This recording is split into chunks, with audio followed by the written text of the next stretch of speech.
Panda Wiggles. Vijayanagara பேரரசு. ஒரு காலை வேளையில் கிருஷ்ணதேவராயர் ஒரு விசித்திரமான சவாலை அறிவிக்கிறார். அரசர், அமைச்சர்களே, இதோ இந்த காலியான பானையை பாருங்கள்.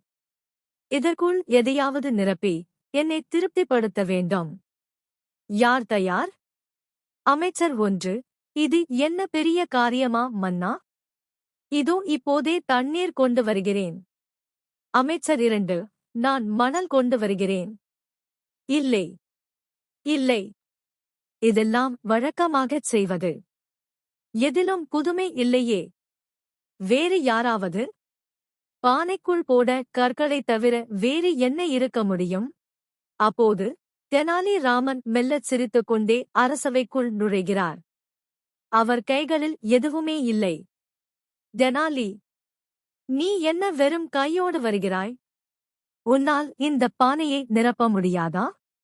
மன்னா, நீங்கள் கவனித்தீர்களா இல்லையா என்று தெரியவில்லை. ஆனால் இந்த பானை ஏற்கெனவே விளிம்பு வரை நிரம்பிவிட்டது. என்ன உளறுகிறாய் தெனாலி? பானை காலியாகத்தானே இருக்கிறது. மன்னா, தண்ணீர் இல்லாத இடத்திலும் மணல் இல்லாத இடத்திலும் கூட காற்று இருக்கும். இந்த பானை முழுவதும் காற்றால் நிரம்பியுள்ளது. காற்று இல்லாமல் நம்மால் வாழ முடியுமா? இதைவிடச் சிறந்த பொருளால் இந்த பானையை நிரப்ப முடியுமா? அற்புதம் தெனாலி! உருவமில்லாத காற்றைக் கொண்டு நீ காட்டிய புத்திசாலித்தனம் எனக்கு மிகவும் பிடித்துள்ளது. கதை சொல்லி அரசவை அதிரும் அளவிற்கு பாராட்டுகள் குவிந்தன. நீதி, புத்திசாலித்தனம் இருந்தால் எளிய விஷயத்தைக் கூட தனித்துவமாக மாற்றலாம். விஜயநகர பேரரசின் அந்த அழகான காலை பொழுது. மன்னர் கிருஷ்ணதேவராயர் தனது அரசவையில் கம்பீரமாக வீற்றிருந்தார். அமைச்சர்களும் சபையினரும் மரியாதையுடன் அமைதி காத்துக் கொண்டிருந்தனர். அந்த நேரத்தில் கையில் ஒரு விசித்திரமான பையுடன் ஒரு மனிதன் அரசவைக்குள் நுழைந்தான். அவன் மன்னரை வணங்கி, மன்னா, இந்த உலகத்தில் யாராலும் செய்ய முடியாத ஒரு வித்தையை நான் செய்வேன் என்று கர்வத்துடன் கூறினான். மன்னர் புன்னகையுடன், அப்படியா? அது என்ன வித்தை என்று கேட்டார். அந்த மனிதன் சொன்னான், மன்னா, என்னால் மக்களின் நிழலையே விலைக்கு வாங்கவும் முடியும், விற்கவும் முடியும். அரசவையே ஆச்சரியத்தில் மூழ்கியது. மன்னர் உடனே விகடகவி தெனாலி ராமனை அழைத்தார். தெனாலி, இவன் சொல்வது சாத்தியமா? நிழலை விற்க முடியுமா என்று வினவினார். தெனாலி ராமன் ஒரு நிமிடம் ஆழமாக யோசித்தார். பிறகு ஒரு புன்னகையோடு, நிச்சயமாக மன்னா. இதோ, நான் என் நிழலை இவனுக்கு விற்கத் தயார் என்றார். வியப்படைந்த அந்த மனிதன், சரி, எவ்வளவு விலை என்று கேட்டான். தெனாலி ராமன் சொன்னார், விலை ஒரு பொற்காசுதான்.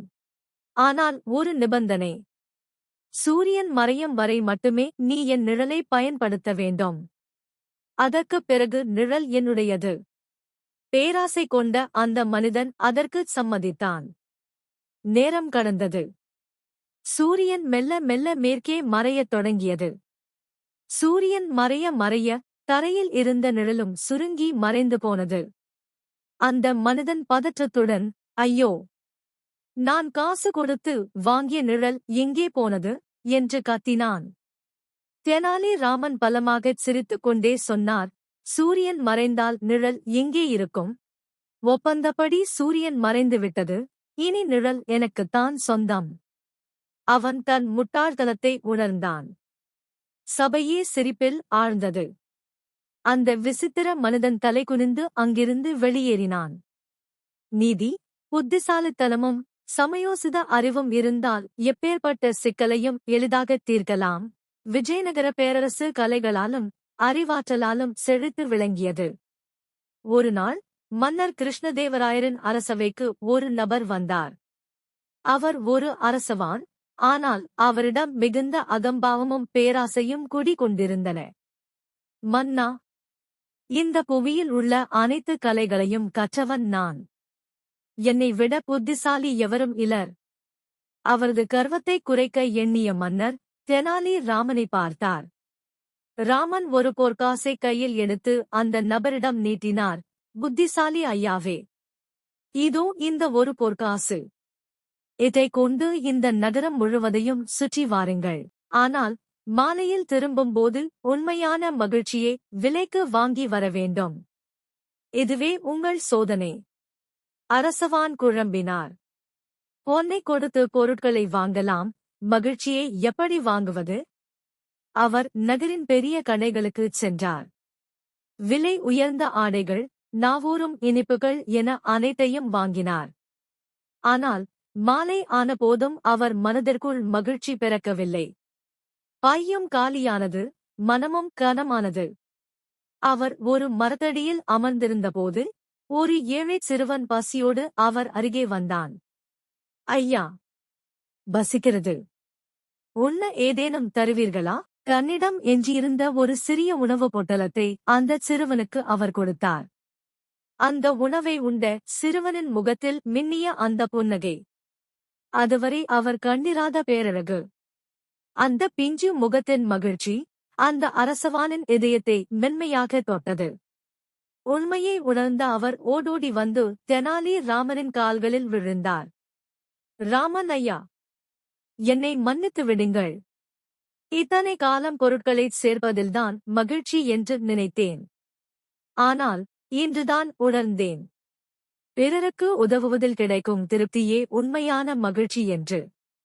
மன்னர் கிருஷ்ணதேவராயர் பெருமிதத்துடன் சிரித்தார். தெனாலி ராமனின் அறிவு கூர்மையால் ஒரு பேராசைக்காரன் நல்ல மனிதனாக மாறினான். விஜயநகர பேரரசின் அரண்மனையில் ஒரு பெரிய அதிர்ச்சி. மன்னர் கிருஷ்ணதேவராயர் உயிராகக் கருதிய அந்த அபூர்வ வைரம் காணாமல் போனது. அரண்மனையே பதற்றத்தில் இருந்தது. ராமன், இந்த வைரம் எனக்கு மிக முக்கியமானது. காவலர்கள் சோதித்தும் எந்த தடயமும் கிடைக்கவில்லை. நீதான் இதற்கு ஒரு வழி சொல்ல வேண்டும். தெனாலி ராமன் அமைதியாக யோசித்தார். வேலைக்காரர்கள் அனைவரையும் ஒருமுறை கூர்மையாக பார்த்தார். பிறகு ஒரு அறிவிப்பை வெளியிட்டார். இன்று இரவு அனைவரும் உங்கள் அறைகளில் தனியாக உறங்குங்கள். நாளை காலை இந்த மர்மம் தானாகவே விலகும். மறுநாள் காலை அனைவரும் அரசவையில் ஆஜரானார்கள். தெனாலி ராமன் ஒவ்வொருவரின் கைகளையும் மிக அருகில் சென்று கவனித்தார். திடீரென ஒருவரின் அருகே நின்று அவன் கையை பிடித்தார். காவலர்களே, இவனை பிடியுங்கள். இவன்தான் திருடன். வேலைக்காரன், ஐயா, நான் ஒன்றும் செய்யவில்லை. என்னை விட்டுவிடுங்கள். போய் சொல்லாதே. வைரம் என்பது மிகவும் கடினமான பொருள். அதைச் சுவரில் மறைத்து வைக்கும்போது உன் விரலில் காயம் ஏற்பட்டுள்ளது. அது மட்டுமல்ல, வைரத்தின் அந்த ஒளிரும் சிறு துகள்கள் இன்னும் உன் கையில் ஒட்டிக் கொண்டிருக்கின்றன. கவனிப்பும் சிந்தனையும் இருந்தால் எந்த திருடனும் தப்ப முடியாது. திருடன் நடுங்கிக் கொண்டே வைரத்தை மறைத்து வைத்த இடத்தை ஒப்புக்கொண்டான். வைரம் மீட்கப்பட்டது. மன்னர் தெனாலி ராமனின் கூர்மையான கவனிப்பு திறனை வியந்து பாராட்டினார். கவனிப்பும் சிந்தனையும் சேர்ந்தால் எந்த ரகசியமும் மறையாது. விஜயநகர பேரரசின் அந்த அழகான காலை பொழுது மன்னர் கிருஷ்ணதேவராயர் தனது அரசவையில் கம்பீரமாக வீற்றிருந்தார். அமைச்சர்களும் சபையினரும் மரியாதையுடன் அமைதி காத்துக் கொண்டிருந்தனர். அந்த நேரத்தில் கையில் ஒரு விசித்திரமான பையுடன் ஒரு மனிதன் அரசவைக்குள் நுழைந்தான். அவன் மன்னரை வணங்கி, மன்னா, இந்த உலகத்தில் யாராலும் செய்ய முடியாத ஒரு வித்தையை நான் செய்வேன் என்று கர்வத்துடன் கூறினான். மன்னர் புன்னகையுடன், அப்படியா? அது என்ன வித்தை என்று கேட்டார். அந்த மனிதன் சொன்னான், மன்னா, என்னால் மக்களின் நிழலையே விலைக்கு வாங்கவும் முடியும், விற்கவும் முடியும். அரசவையே ஆச்சரியத்தில் மூழ்கியது. மன்னர் உடனே விகடகவி தெனாலி ராமனை அழைத்தார். தெனாலி, இவன் சொல்வது சாத்தியமா? நிழலை விற்க முடியுமா என்று வினவினார்.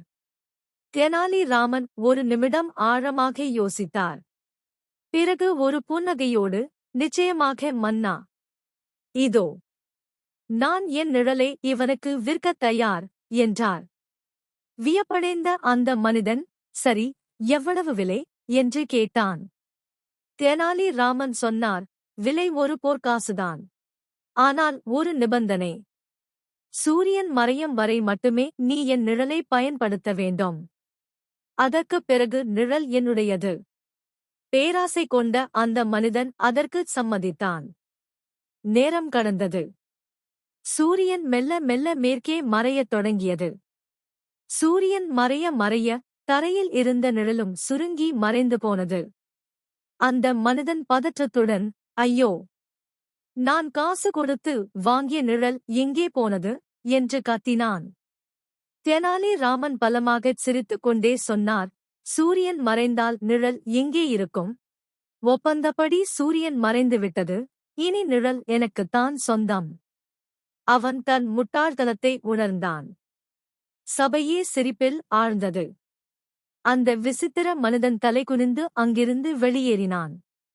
நீதி, புத்திசாலித்தனமும் சமயோசித அறிவும் இருந்தால் எப்பேற்பட்ட சிக்கலையும் எளிதாகத் தீர்க்கலாம். இது போன்ற சுவாரஸ்யமான கதைகளை தொடர்ந்து கேட்க மறக்காமல் நம்ம சேனலை சப்ஸ்கிரைப் செய்யுங்கள். விஜயநகர பேரரசு. ஒரு காலை வேளையில் கிருஷ்ணதேவராயர் ஒரு விசித்திரமான சவாலை அறிவிக்கிறார். அரசர், அமைச்சர்களே, இதோ இந்த காலியான பானையை பாருங்கள். இதற்குள் எதையாவது நிரப்பி என்னை திருப்திப்படுத்த வேண்டும். யார் தயார்? அமைச்சர் 1, இது என்ன பெரிய காரியமா மன்னா?